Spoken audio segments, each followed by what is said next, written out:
하나님이 말씀하시기를 말세에 내가 내 영을 모든 육체에 부어주리니 너희의 자녀들은 예언할 것이요 너희의 젊은이들은 환상을 보고 너희의 늙은이들은 꿈을 꾸리라. 그때 내가 내 영을 내 남종과 여종들에게 부어주리니 그들이 예언할 것이라. 은혜가 충만하신 하나님 아버지, 영광을 받으시옵소서. 오늘은 보혜사 성령님께서 이 땅에 임하신 것을 기억하며 예배하는 성령 강림 주일입니다. 오순절 마가의 다락방에서 기도하던 제자들에게 임하셨던 것과 같이 보혜사 성령님이시여 오늘 정성껏 예배하는 우리에게도 임하여 주시옵소서. 사모하는 모든 성도들에게 불과 같이 뜨겁게, 비둘기같이 온유하게, 바람같이 신비롭게 만나 주시옵소서. 성령님 안에서 진리의 말씀을 깨달아 확고한 믿음을 갖게 하여 주옵소서. 예수님의 이름으로 기도드리옵나이다. 아멘.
그에 의해 여호와의 영 곧 지혜와 총명의 영이요 모략과 재능의 영이요 지식과 여호와를 경외하는 영이 강림하시리니 오직 하나님이 성령으로 이것을 우리에게 보이셨으니 성령의 모든 것과 하나님의 모든 것까지도 생각하시리라.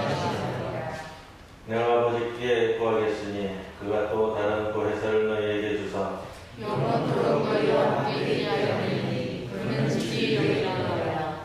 보혜사 곧 아버지께서 내 이름으로 보내실 성령 그가 너희에게 모든 것을 가르치고 내가 너희에게 말하는 모든 것을 생각하게 하리라.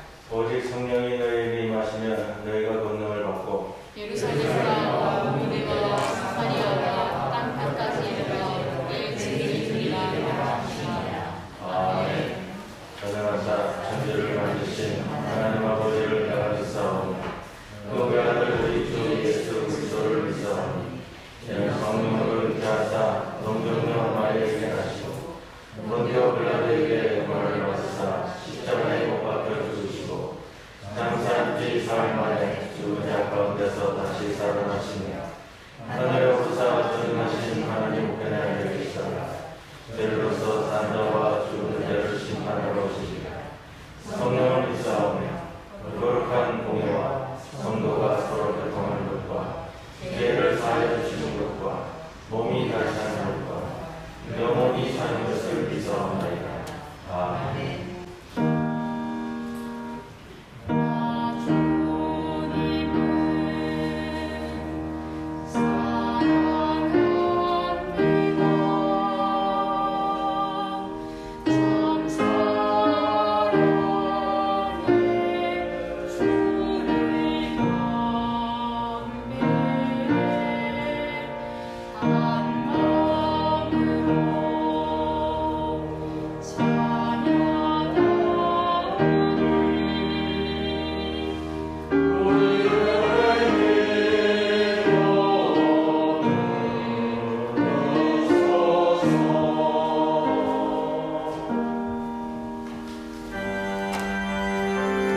사랑과 은혜가 풍성하신 성령 하나님 감사합니다. 부활하신 주님께서는 저희를 고아와 같이 내버려 두고 홀로 천국으로 승천하신 것이 아니라 보혜사 성령을 보내시어 우리를 보살펴 주심을 감사합니다. 이 성령이 우리에게 임할 때 우리가 주를 주라고 고백할 수 있는 믿음을 갖게 하심을 감사합니다.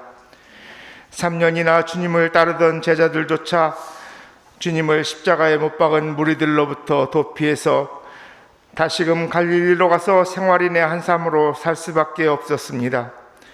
그러나 불의 혀같이 갈라지는 성령이 임하시어 저들이 담대해지고 용기를 내어 주님을 전파할 때 3,000명이 넘는 회개의 역사에 이루어 주심을 오늘 우리도 체험할 수 있기를 기도합니다. 저희는 주를 믿는다고 하면서도 믿지 않는 가족이나 이웃에게 주님을 전파하지도 못하고 이번 코로나 팬데믹 사태에도 자신의 이기적인 신념만으로 이웃들의 건강을 해치는 행동을 함으로써 손가락질을 받는 일도 겪었습니다.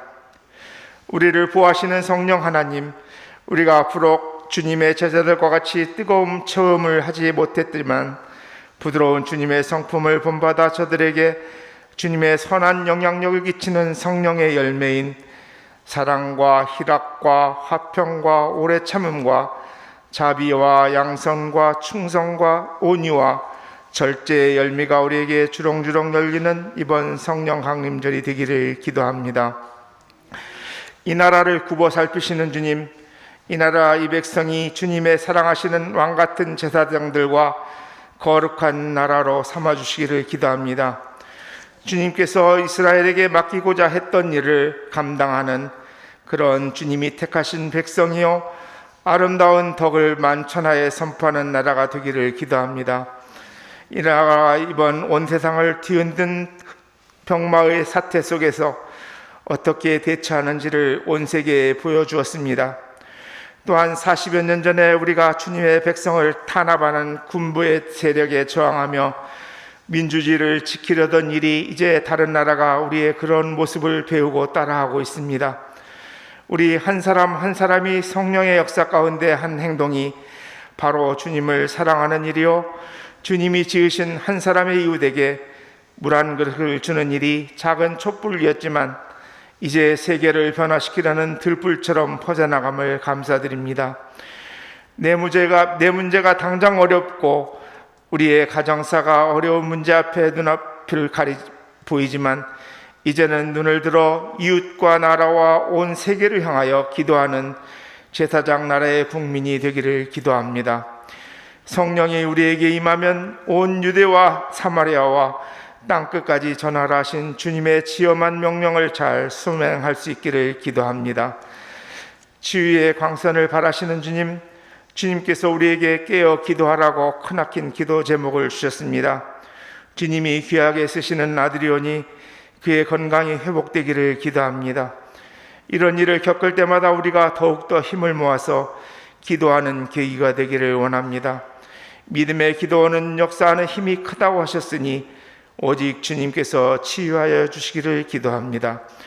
오늘 주 앞에 머리 숙인 저희들에게 비둘기 같은 성령이 임하시어 주의 종을 통하여 선포되는 말씀이 옥토에 뿌려진 씨앗과 같이 100배의 열매를 맺게 하여 주시고 이번 팬데믹 사태를 통하여 여러 곳을 돌아다니지는 못하는 계기가 되었지만 오히려 더욱더 주님의 말씀을 묵상하는 시간을 많이 보낼 수 있기를 기도합니다.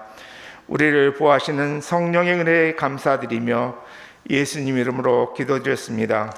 아멘.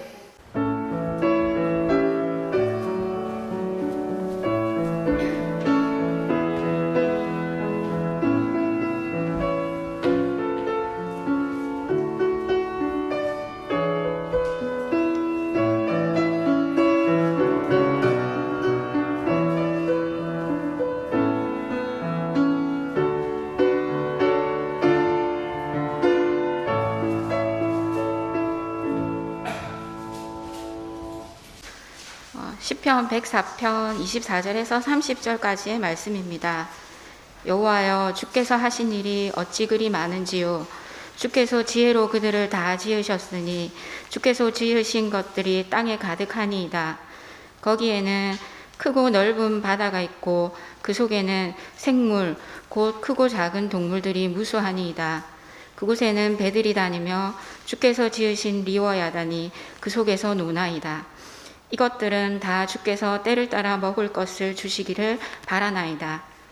주께서 주신즉 그들이 받으며 주께서 손을 펴신즉 그들이 좋은 것으로 만족하다가 주께서 낯을 숨기신즉 그들이 떨고 주께서 그들의 호흡을 거두신즉 그들은 죽어 먼지로 돌아가나이다.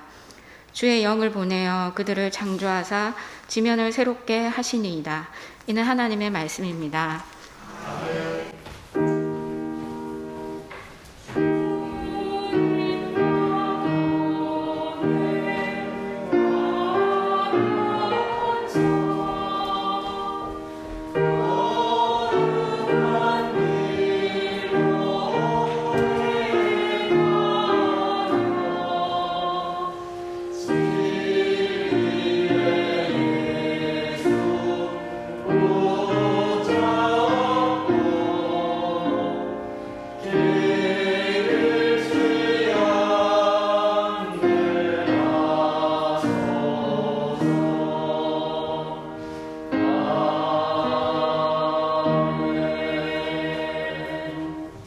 오늘 우리들에게 주시는 하나님의 말씀은 사도행전 2장 1절로부터 4절 말씀입니다. 오순절 날이 이미 이름에 그들이 다 같이 한 곳에 모였더니 호련히 하늘로부터 급하고 강한 바람 같은 소리가 있어 그들이 앉은 온 집에 가득하며 마치 불의 혀처럼 갈라지는 것들이 그들에게 보여 각 사람 위에 하나씩 임하여 있더니 그들이 다 성령의 충만함을 받고 성령이 말하게 하심을 따라 다른 언어들로 말하기를 시작하니라. 이 말씀 가운데 성령께서 함께 하시기를 기원합니다.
성령강림절입니다.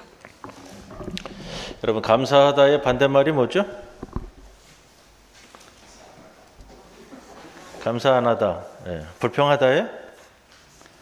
감사하다의 반대말은 당연히 여기다라고 그래요. 당연히 여기다. 우리가 종종 너무 당연하게 여기면 정작 중요한 것을 놓치게 되는 경우가 좀 많습니다.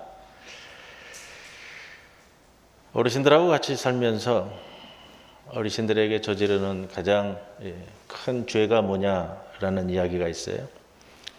어르신들하고 같이 지내면서 가장 크게 저지르는 죄를 가지고 뭐라고 얘기하냐면 섭섭죄라고 하더라고요. 섭섭죄. 어르신들을 섭섭하게 만드는 게 가장 큰 죄라고요. 우리 하나님 앞에서 섰을 때 우리의 모습이 어떠해야 할까 하는 것을 가늠하게 하는 중요한 표현으로 여겨집니다.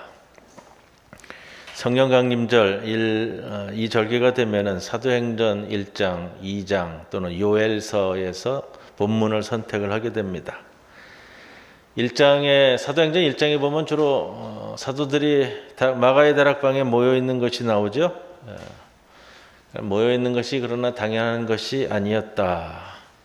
지난 부활절 다음 주일 설교에서도 연계되어지지만 예수님이 일일이 찾아다니면서 예루살렘을 떠나지 말고 불러 모으시고 한 결과였다라는 것을 우리가 기억하셔야 되고요. 또 제자들이 함께 모여서 기도한다. 제자들이 함께 모여서 1장에 보면은 성경 말씀을 나누는 장면이 나와요. 이게 당연한 게 아니고요. 늘 보여지던 모습이 아니고 새로운 모습이었어요. 2장에는 성령이 임하는 사건이 등장하죠. 오늘 본문이 또 그것을 우리들에게 이 사도행전 기자가 굉장히 고민이 많았을 거예요. 이걸 어떻게 표현해내느냐. 그동안 보지도 못하고 듣지도 못한 사건을 우리에게 전해야겠는데 인간의 언어를 통해서 우리에게 전하고자 하는 그 노력이 어떻게 보여지는가 이것도 볼 수가 있고요. 2장에 성령이 임하는 사건이 등장하는데 드디어 성령이 오신다고 새 시대, 새 역사가 펼쳐지는 것이라고 당연하다고 생각한다면 그것도 전혀 그렇지 않습니다. 성령은 창조 이래로 전혀 등장하지 않았다가 드디어 새롭게 등장하는 것은 아니죠.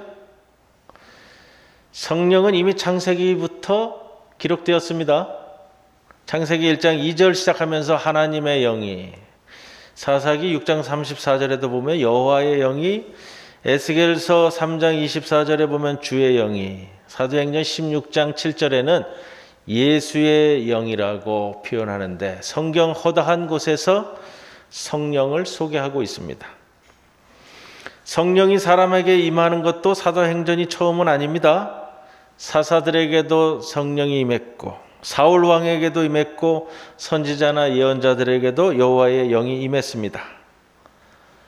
또 신실한 사람에게만 성령이 임한 건 아니에요. 또 간절히 구한 사람에게만 나타난 것도 아니에요. 성령은 준비된 자에게 준비된 시간에만 임한 것이 아니었고 느닷없이 임했고 전혀 예상치 못할 때에도 임했습니다. 또 여호와의 영이 나타나는 모습도 참으로 다양했습니다. 출애굽기에서는 지혜와 총명으로, 삼손에게는 여호와의 영이 임한 것이 강한 힘으로, 사울 왕에게는 예언하는 것으로, 예언자들에게는 환상과 계시와 묵시와 이상으로, 다니엘에게는 꿈을 해석하는 것으로 나타나기도 했습니다. 신약에 넘어오면 복음서에서 세례 요한이 성령의 충만함을 받은 것으로, 또 마리아에게, 또 요한의 어머니 엘리사벳, 아버지 사가랴가 성령의 충만함을 받았다고요. 또 예수님의 오심을 평생 기다려던 예루살렘에 있던 시므온이라는 사람은 성령이 그 위에 계시다고 소개했습니다. 또 우리 예수님도 성령으로 잉태되었고 요단강에서 성령이 임하였고 늘 성령의 충만함을 따라 행하셨습니다. 성령이 임하는 사건이 전혀 새로운 사건이 아니라는 겁니다. 그걸 오늘 좀 염두에 두고 오늘 본문 말씀을 보시자는 거예요. 그렇게 오늘 본문을 통해 우리가 살펴볼 것은 사도행전 오늘 1장 2장에서 왜 성령이 오시는 것을 그렇게 강조하고 있을까? 또 성령 강림 사건을 오늘 1절에서 4절까지의 독특한 방식을 들어서 성령 임재의 사건을 우리에게 설명해 주고 있는데 왜 그 방법을 사도행전 기자는 사용하고 있을까라는 겁니다. 오늘 본문의 성령 강림 사건의 특징이 이런 게 있어요. 첫 번째로 예수님은 성령 강림에 대한 것을 매우 강조했고 승천하면 아버지의 약속에 따라 성령을 보내시겠다고요. 또 성령을 기다리라고 했습니다. 이전에는 여러분 성령이 임할 때에 성령이 임한다는 예고도 없었고 준비하라고 한 적도 없었고 기다리라고 한 적이 없었습니다. 하나님의 영이 성령이 그냥 임했습니다. 그런데 예수님은 성령의 임재를 예고하고 기다리라고 말씀하십니다. 두 번째, 실제로 성령이 임할 때 그동안 성경에서 성령이 임할 때는 거기에 따른 별다른 현상이 보이지 않았습니다. 그저 여호와의 성령이 임했다라고만 표현합니다.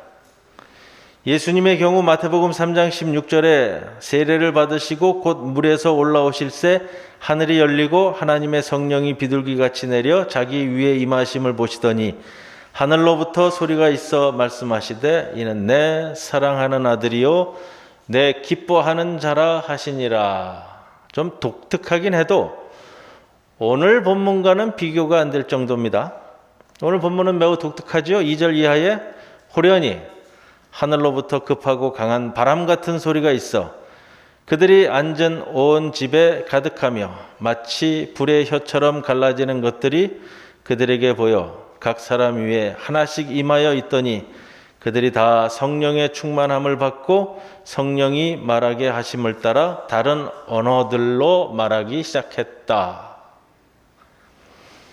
사도행전 다른 부분에서도 성령이 임하는 구절을 표현하는데 이렇게 표현합니다. 8장 15절에 보시면 이에 두 사도가 그들에게 안수함에 성령을 받는지라. 그 정도예요. 사도행전 10장에는 베드로가 고넬료의 집에서 설교했을 때 성경이 말씀 듣는 모든 사람에게 내려오시니 방언을 말하며 하나님 높임을 들음이러라. 그 정도라는. 오늘 본문은 두 가지를 기억하셔야 됩니다. 첫 번째는 성령이 예고되고 있다는 것과 둘째로 성령 강림의 묘사가 독특하다는 것. 먼저 왜 성령이 온다는 것을 예고하고 있을까? 왜 예수님은 우리에게 성령의 임함을 예고하고 계실까요? 구약 성경 전체를 들어서도 또 신약 성경에서도 이 부분 외에는 예수님께서 성령이 오신다라는 것을 예고하는 것이 나오지 않습니다. 성령이 임한다는 것. 그러나 그것보다 더 본질적이고 핵심적인 사건을 우리가 짚어봐야 됩니다. 성경 전체에 있어서 성령이 임한다는 것보다 더욱 본질적이고 핵심적인 사건은 이겁니다. 예수님의 십자가 사건, 예수님의 죽으심과 부활, 그리고 그것을 통해서 우리를 통해 이루려고 하셨던 것이 무엇인가? 그런데 예수의 십자가 사건에서 굉장히 놓칠 수 없는 부분이 이런 거예요. 우리 예수님은 사망을 이기고 부활하여 제자들 앞에 나타났어도 예수님이 부활을 통해 우리 인간에게 이루어 놓으신 일들을 사람들이 깨닫지 못했습니다. 부활 사건을 통해 죄에서 해방되었고 구원받았고 하나님의 자녀가 되었다는 사실을 전혀 알지 못한다는 거예요.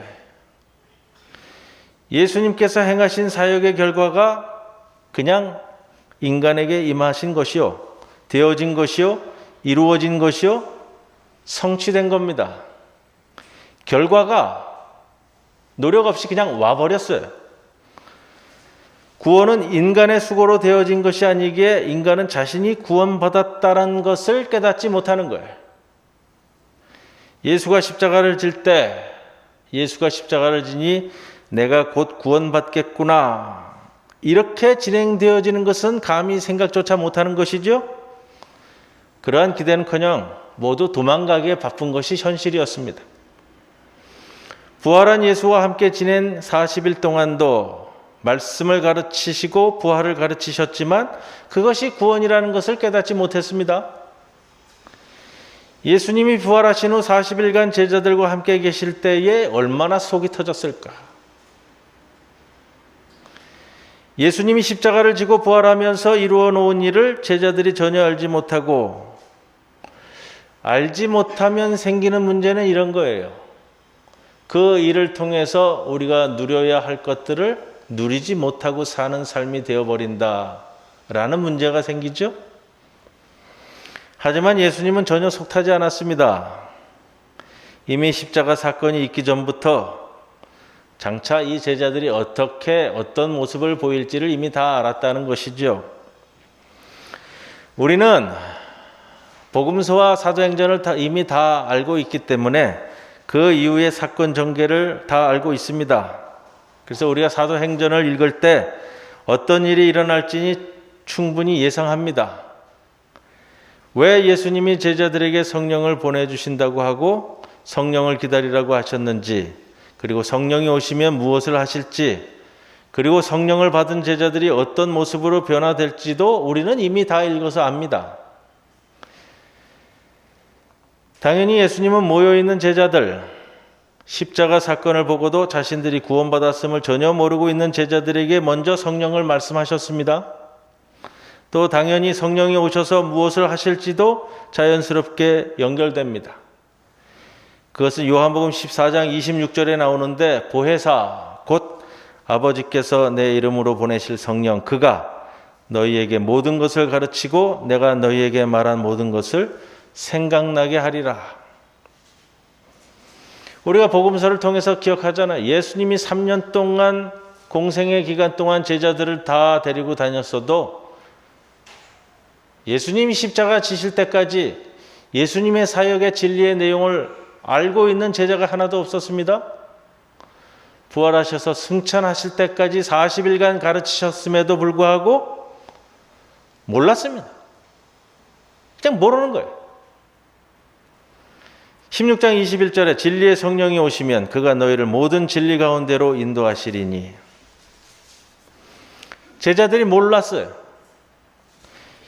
인간들이 스스로 알 수 있는 길도 없었습니다. 누가 하셔야 됩니까? 결국은 하나님이 하셔야 돼요. 하나님이 가르쳐 주셔야 하고, 하나님이 알려주셔야 하고, 하나님이 인식하게 해주셔야 하고, 하나님이 기억나게 해주셔야 하고, 하나님이 생각나게 해주셔야 하고, 하나님이 깨닫게 해주셔야 하는 것. 인간이 하는 것이 아니라 하나님이 하신다는 것을 강조하는 표현이 바로 여호와의 영이, 하나님의 영이, 성령의 이 표현입니다. 성령이 오시면 십자가 사건의 의미를 알게 하시고 부활의 의미를 알게 하시고 우리가 구원받았다는 것을 알게 하실 겁니다. 그래서 아무것도 모르던 제자들이 하나씩 알아가게 될 것입니다. 이것이 예수님의 성령 강림 예고의 이유입니다. 이제 두 번째, 왜 성령 사건이 오늘 본문과 같이 강림하시는지를 살펴봅니다. 사도행전 1장 시작할 때에도 제자들은 성령에 대해서 전혀 몰랐습니다. 인식조차가 없었죠. 성령에 대해서 알면 성령이 임하는 것이 아니라, 성령에 대해서 우리가 알고 있으면 성령이 임하는 것이 아니라 성령이 임해야 성령을 알게 됩니다. 믿음이 있어야 믿음에 관해 알게 되는 것이 아니라 하나님으로부터 인간에게 믿음이 와야 인간이 믿음을 가질 수 있습니다. 인간이 수고를 해야 하나님이 은혜를 주시는 것이 아니라 하나님이 은혜를 주셔야 충성이라는 열매를 맺을 수 있다는 겁니다. 회개하고 예수를 믿어야 구원을 받는 것이 아니라 구원을 받아야 회개가 되고 믿을 수 있습니다. 2절의 시작은 이렇게 시작하죠. 호련히 하늘로부터. 성령이 언제 임했다고 표현합니까? 호련히. 제자들의 태도와 자세와 행동과 관계없이 오직 하나님의 약속대로 하나님의 은혜로 성령이 강림하는 것을 강조하는 표현이 호련입니다. 호련히. 갑자기. 그리고 또 성령이 어디로부터 임합니까? 하늘로부터. 하늘로부터의 반대말은 뭐죠? 땅으로부터예요? 바다로부터예요? 인간으로부터예요. 인간으로부터. 하늘이라는 것은 장소를 의미하지 않고요. 출처나 기원을 이야기하는 표현이죠. 성령이 하늘로부터 임하는 것은 인간의 그 무엇으로부터가 아니라 인간의 노력과 헌신과 기다림으로부터가 아니라 오직 하나님의 은혜, 하나님의 선물, 하나님의 방법으로 하나님이 주신다는 표현입니다. 세 번째가 가장 중요하다고 오늘 좀 말씀드리고 싶어요. 성령이 누구에게 임합니까? 오늘 누구에게 임했죠? 제자들에게요? 어느 제자들에게요? 3절에 나옵니다. 마치 불의 혀처럼 갈라지는 것들이 그들에게 보여 각 사람 위에 하나씩 임하여 있더니 그들이 다 성령의 충만함을 받고 성령이 말하게 하심을 따라 다른 언어들로 말하기를 시작하니라. 성령이 임한 사람들은 누구예요? 모두 다. 그 자리에 참석한 모두 다. 이 표현이 중요한 겁니다. 하나님의 성령은 모두에게 임했습니다. 왜 그럴까요? 이 차별이 없는 거예요. 지난 주간에 계속해서 뉴스에서 우리를 슬프게 했던 이유 중에 하나가 팔레스타인 지역의 이스라엘의 공수부예요. 나에게만 성령이 임했다고 여기는 자들의 교만과 자만이 보여주는 단적인 예잖아요. 성령이 모두에게 임하면 성령이 임한 자들은 전쟁을 일으키지 않는다고요. 화평을 도모하는 것이 성령 받은 자들의 모습이에요. 여러분들, 성령 받은 자가 어떤 열매를 맺는가 하는 것은 성령의 열매에 대해서 성서 본문이 우리들에게 전해주고 있잖아요. 성령을 빌미로 해서 세계의 역사 가운데 수많은 전쟁이 벌어졌어. 하나님의 성전이라는 이름을 빌어서 자기 욕심을 차려나가는 자들, 사람을 차별하고 배제하고, 우리나라도 계속해서 얘기되잖아요. 한동안 기독교계에서 계속 얘기됐던 것이 뭐냐면 이슬람 포비아. 우리나라에 이슬람이 들어와서 우리나라를 이슬람화 시킬 거라고 그 공포와 그 협박으로 모든 사회 구성인들을 겁박했어요. 들으셨죠? 한 2, 3년 전까지도요. 이 제주도에 예멘 이슬람들 들어온 거 가지고 그 얼마나 쏟아부었어요. 지금 그 얘기 못 하잖아요. 한동안은 뭐라고 얘기했어요? 빨갱이 가지고선 얘기하다가, 그 다음에 최근에는 이슬람 가지고 얘기하다. 지금은 또 뭐예요? 동성애자들 타겟으로 해가지고 차별 계속 얘기하잖아요. 차별금지법이요. 여러분들 기도하셔야 돼요. 차별금지법이 이루어지면은 제일 먼저 보호받을 사람은 이제는 기독교인들이에요. 기독교인들에 대한 차별이 제일 심해질 거예요. 그 단적으로 보여주는 것이 이번 팬데믹 사건을 통해서 기독교인들이 받는 지금 이 시각들, 사회에서 배제된 모습들이요. 실제로 지금 기독교인이라고 그러면은 기업체에서, 사회에서 채용하지 않으려고 하는 분위기가 살아나요. 왜? 예전에는 교회 간다고 회사에서 그런 거 있었잖아요. 등산 간다고 그러면, 나 교회 간다고 그러면, 쟤는 교회 간다고 회사에서 등산 가는 것도 빠져. 이러지만 요즘에는 기독교인이라고 그러면 색안경 끼고 쟤는 좀 제껴놓고 가자는 의미예요. 지금 이 사회, 지금 실제적으로 그래요. 우리 여기 한올 장애인 자활센터에서 일하시는 조재호 목사님 사모님이 그 보육교사인데, 보육교사를 옮기려고 이제 소개받아서 다른 보육원으로, 어린이집으로 소개받으려고 그러는데, 추천서 써주시는 분이 그렇다는 거예요. 가면서 교회 다닌다는 소리 하지 말아라. 교회 다닌다 그러면 안 받는다는 얘기예요. 왜? 지금 우리 지난 2년 동안 경험했잖아요. 이 한국 사회가 사회적 합의를 통해서 도출된 문제들을 합의해 왔어요. 여러 가지 사건들이 있어요. 그런 것들을 합의를 해왔는데, 그래서 그렇게 하기로 다 협정을 했는데 나중에 와서 딴소리 하는 것, 이게 한국교회다 이거예요. 항상 주 5일 근무제도 그랬고요. 주 5일 근무제 하면 교회 다 망한다고 얘기를 했어요. 낙태법 처리에 대한 것도 그렇고요. 사학법 문제는 굉장히 심했고요. 사회적 합의를 이룬 사건에 대해서 한국교회는 항상 딴지를 걸어온 좀 배타적 단체로 지금 낙인이 찍혔다고요. 앞으로 이 종교적인 문제로 차별을 받는다고 한다면 기독교인들이 한국 사회에서 제일 차별받을 수 있는 요지가 많아요. 실제로 사회가 그렇게 변해버렸어요. 이게 우리가 잘 살펴볼 수 있어야 되는 거예요. 오늘 본문이 우리에게 성령이 임하는 대상은 각 사람에게 모두 다 차별 없이 절대로 인간끼리 차별이 생기지 못하게 하며 아무도 교만할 수 없게 하며 아무도 멸시받지 못하도록 만드는 것. 우리가 지난 주간 5.18 민주화 운동 기념 주간을 보냈습니다. 또 지금 이 땅에는 미얀마 민주화 운동으로 우리 모두가 기도할 때입니다. 오늘 우리 김성철 장로님 기도 내용에서도 있었지만 미얀마 민주화 운동을 하면서 제일 롤모델로 바라보고 있는 것 대한민국이더라고요. 이들이 대한민국처럼 되는 것을 롤모델로 삼고요. 1980년대 5.18 사건을 하면서 만약에 여기서 무너지면 한국처럼 될 것이다라는 것이 공공연히 제시되고 있고요. 아시아에서 미얀마 민주화 운동에 대해서 그래도 제일 지지하는 나라가 대한민국 사람들이라는 것 때문에도요. 일본이나 중국은 오히려 군부에 협조하는 사람들이잖아요. 왜? 이권이 걸려 있기 때문에. 이권이 민주화 운동보다도 더 우선시되는 거예요. 우리에게는 경험이 있고요. 우리에게는 화평을 이루는 성령의 역사를 이루어 왔기 때문에 하루아침에 된다는 것이 쉽지 않죠? 1980년 이후 지금까지. 지난 주간에는 팔레스타인 지역을 폭격하는 이스라엘 때문에요. 우리는 이스라엘 편이 아니에요. 기독교인들이 참 오해하는 게 있는데 우리하고 이스라엘하고 무슨 특별히 무슨 뭐 밀접한 혈맹도 아니고요.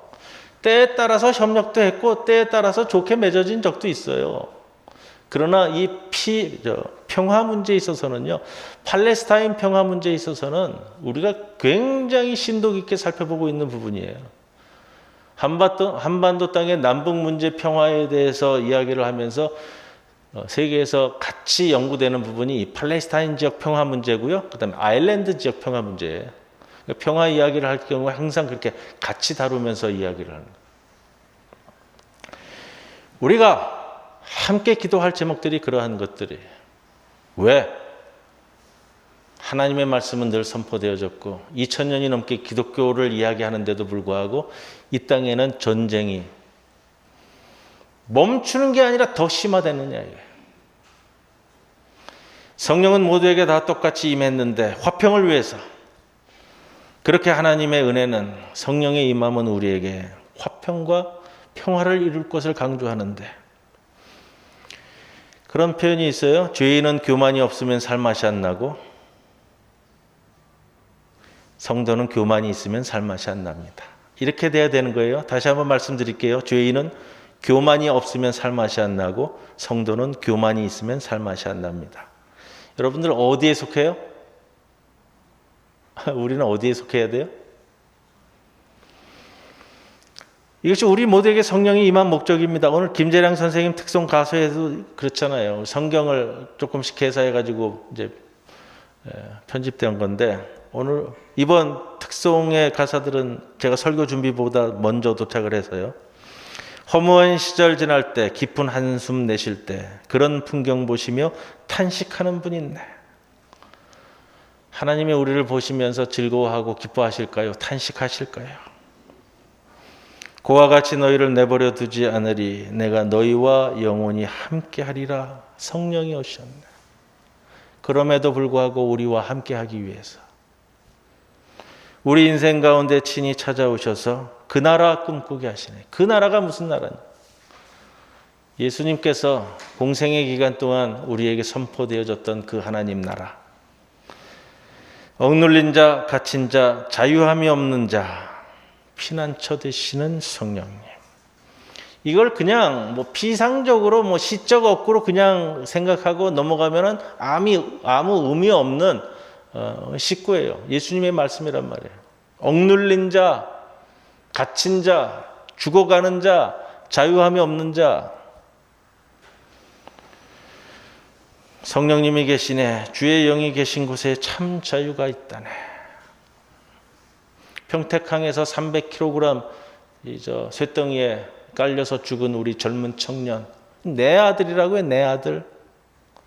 이 세상에서 그런 일들이 계속해서 비일비재하게 일어나는데도 불구하고 돈 때문에 돈 10만 원만 들였으면 안전관리위원을 세울 수도 있었다라고 하는 그 아버지의 육성을 들으니까 가슴이 미어져요. 가슴이.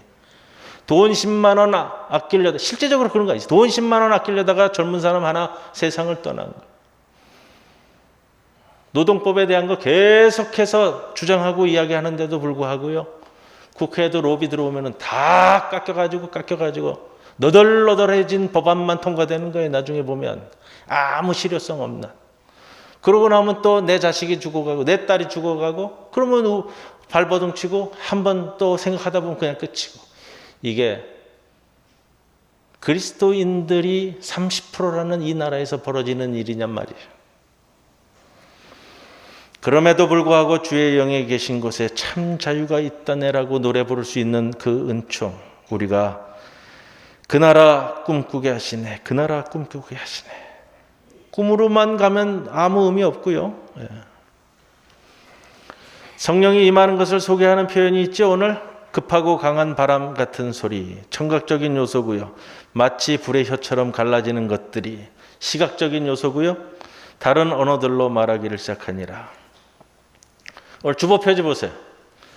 제가 오늘 말씀 준비하면서 밑에 부분은 그림을 좀 제가 잘랐습니다. 이게 세로로 긴 그림인데 엘 그레코의 펜타코스타 성령 강림에 대한 1600년 유한입니다. 이분은 성령 임함을 어떻게 표현할까 자기 신앙 고백적 표현이에요. 성령의 임함을 인간의 언어로 표현하기도 어려워서 최대한도로 자기의 신앙 고백을 들여서 표현한 것이 오늘 본문의 말씀이고 그 본문 말씀을 가지고 자기의 신앙 고백적 표현으로 어떻게 화가로서 그림으로 나타낼까 하는 신앙 고백적 표현이지 꼭 이렇게 임했다라고 말씀드릴 수는 없어요. 그 누구도. 그러나 이 화가의 신앙 고백적인 그림으로 이렇게 표현되어지고 있다. 요즘 그림을 보면 이 그림에서도 나타나요. 참 재미있는 표현이에요. 가운데 누가 있어요? 젊은 여성이 있죠. 그 다음에 옆으로 갈수록 나이 드신 분들이 있어요. 제가 요즘 어디 행사에 나가거나 할 때 참 조심하는 부분이 있는데 뭐냐면은 단체 사진 찍을 때예요. 저를 위주로 해갖고 이루어지는 모임이 있을 수도 있고 단체로 모이는 모임이 있을 수도 있고 요즘 제 나이 또래 목사들이 얘기할 때 단체 사진 찍을 때 절대로 가운데 있지 말라니 앞자리 가운데 있지 말라 그래요. 그 단체에서 단체 사진 찍을 때 가운데 앞자리에 앉아 있는 사람이 그 단체에서 가장 꼰대라는. 단체 사진 찍을 때 가운데 앞자리에 앉히는 건 누구냐면요. 여성, 젊은이, 어린이. 사회적 약자들을 가운데 앉히고 어른이라고 하는 사람일수록 바깥으로 나가서 사진을 찍어라. 사진 잘 보세요. 가운데 앞줄. 이 사회에서 가장 꼰대들이 자리 잡고 있는 거예요. 그 단체 사진을 보면서 그 사회의 뭐라 그럴까요? 개념을 알 수 있다고 그래요. 학교에서 찍으면 그러죠. 교장 선생님이 가장 가운데, 교감 선생님, 교무 선생님, 그 다음에 급수 높은 선생님들 이렇게 쭉 앉고, 애들은 맨 뒤. 얼굴도 안 나와요, 나중에 보면. 그게 아니고요. 아이들을 가운데, 앞에 앉히고, 서포트하고 섬기는 선생님들이 옆에, 뒤에. 그래서 요즘 사진 찍을 때 그렇게 찍으라고 그래요. 그게 무엇을 의미하는지는 우리가 다 알 수 있겠죠? 제가 드린 말씀이. 급하고 강한 바람 같은 소리, 마치 불의 혀처럼 갈라지는 것들, 다른 언어들, 방언이라고도 얘기할 수 있고 외국어라고 얘기할 수도 있는데 오늘 본문에서 보이는 것은 외국어가 맞습니다. 내가 영어를, 스페인어를 한마디도 못 썼는데 성령이 임한 다음에 내가 스페인어를 막 줄줄줄 써요. 자, 상상해 보세요. 이게 어디서부터 왔을까? 급하고 강한 바람 같은 소리와 마치 불의 혀처럼 갈라지는 것들, 다른 언어들, 외국어들을 말하기 시작했는데 왜 성령이 임하는 것을 사도행전 기자는 이렇게 요란법석하게 기록을 하고 있을까? 이게 우리가 좀 귀 기울여 생각해야 되는 부분이에요. 구약에서 여호와의 영이 임하는 장면과 비교하면 이 난리법석이잖아요. 난리법석. 사도행전 성령의 강림의 모습이 왜 이렇게 이런 모습을 띨까?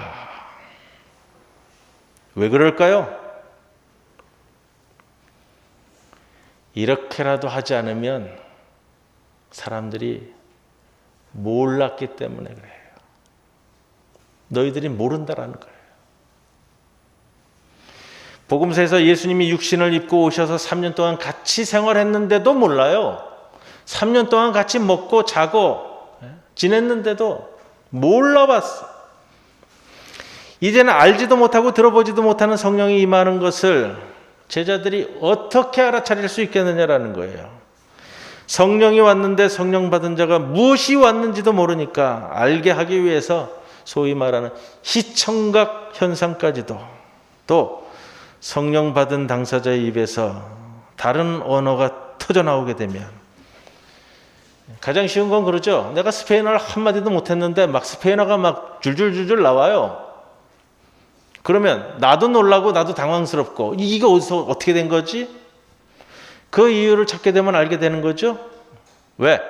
내가 노력해서 내가 만들어낸 현상이 아니잖아요. 구약에서도 물론 나와요. 여호와의 영이 임할 때 엄밀하게 말씀드리면 특별한 현상이 있었습니다.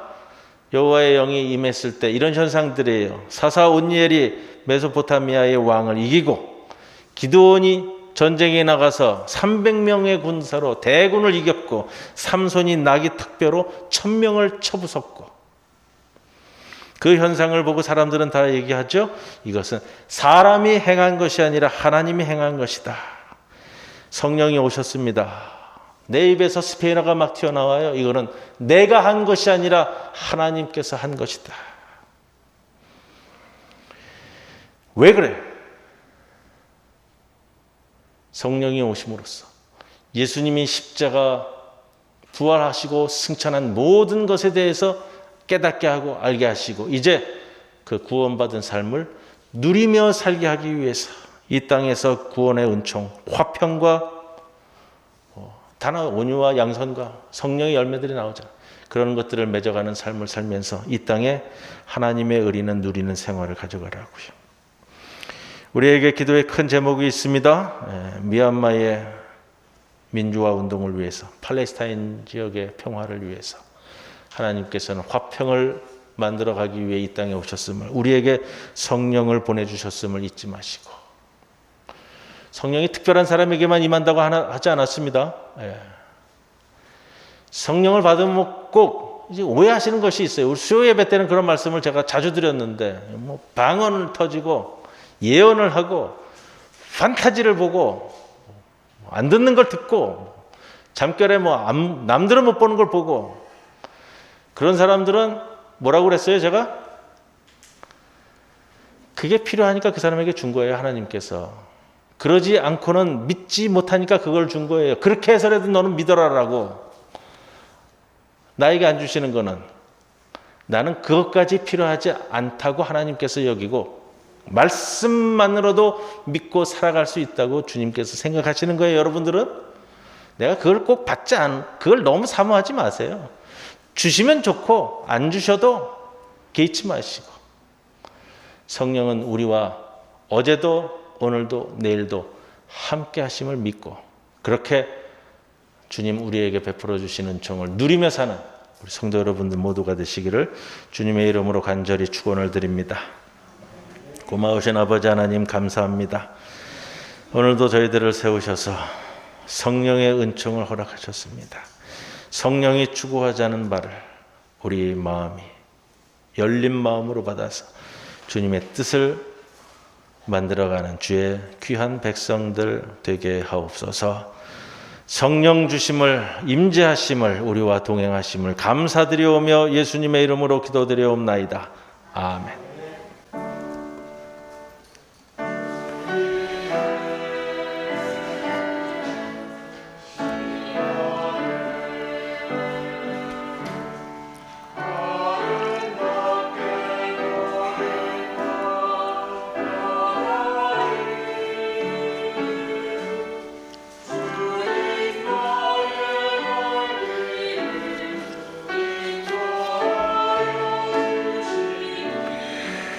주의 뜻을 따라서 살리라.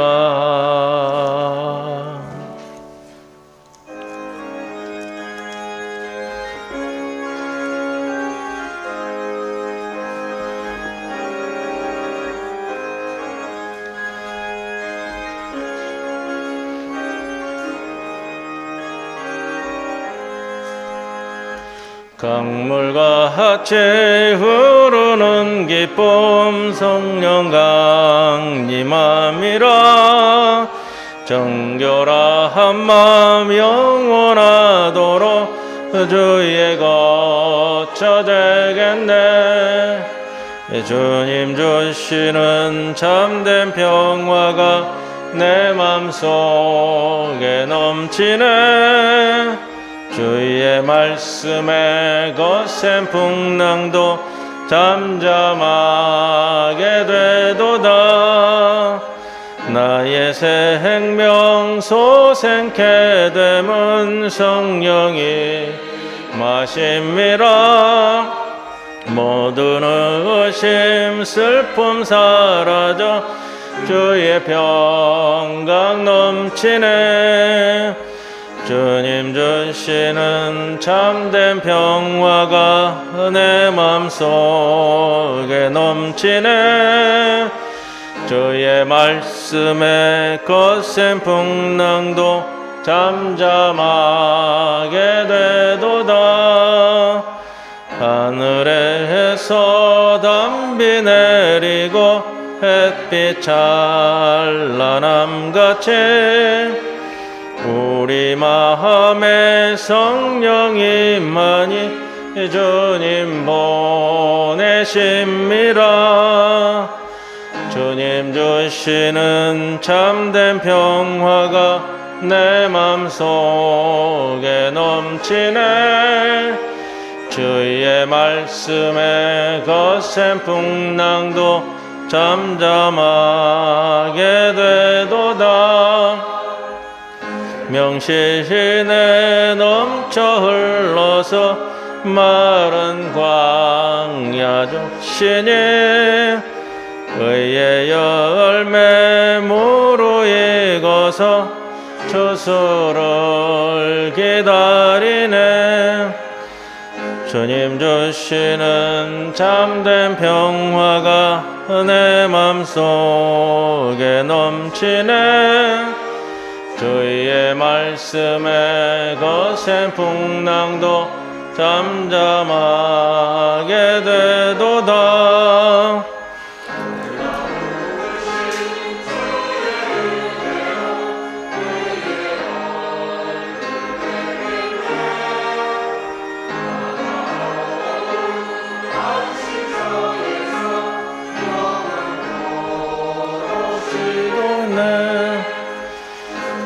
주시는 참된 평화가 내 맘속에 넘치네. 주의 말씀에 거센 풍랑도 잠잠하게 되도다.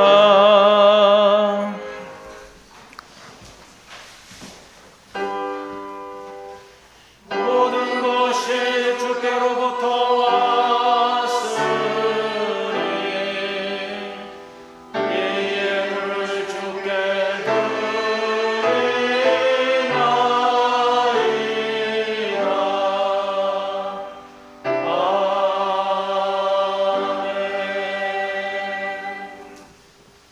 기도드립니다. 고마우신 아버지 하나님, 날로 더워가는 이 시간, 주여 아버지 하나님, 코로나로 인해서 곤고한 기간이 이어지고 있습니다. 그러나 우리를 그대로 고아와 같이 버려두지 아니하시고 성령을 보내셔서 알게 하시고 깨닫게 하시고 그리고 통행케 하시는 은혜를 감사드립니다. 우리의 삶의 터전에서 굳건히 살아가게 하시고 귀한 열매 맺게 하시고 또 성별하여 11조로 봉헌하는 손길을 기억하여 주시사 주여 아버지 하나님, 그의 삶의 터전이 주님의 은총 가운데 늘 굳건히 서도록 돌보아 주시옵소서. 주님 주신 것이 모든 것 다 주님 것이오니 주여 아버지 하나님, 모든 것을 바치옴에 합당하오나 성별하여 드립니다. 기뻐 받아주시고 흠양하여 주옵소서. 감사의 제목을 달아 주님께 감사의 봉헌을 올립니다. 주여 아버지 하나님, 받아주셔서 우리의 삶이 늘 감사 가운데 더 큰 감사를 이루는 풍성한 삶이 되도록 이끄시옵소서. 우리 모든 성도들 이 자리에 나올 때 빈손으로 나오지 않고 귀한 예물 주정 헌금으로, 한울 헌금으로, 장학 헌금으로 주님께 바치옵니다. 주여 아버지 하나님, 이 예물이 주의 하나님 나라를 이루어가는 귀한 예물 되게 하여 주옵소서. 오로지 감사만을 주님께 바치오며 예수님의 이름으로 기도드리옵나이다. 아멘. 이제 모두 일어서셔서 폐회성 찬송 드립니다.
지금은 우리 주 예수 그리스도의 크신 은혜와 하나님 아버지의 크신 사랑과 성령님의 함께 하심이 오늘 우리와 임재 동행하시는 성령 강림 주일을 맞아 머리 숙여 예배드리고 이제 세상 밖으로 나아가는 모든 성도들 위해 영원토록 함께 하실 것을 간절히 축원하옵나이다. 아멘.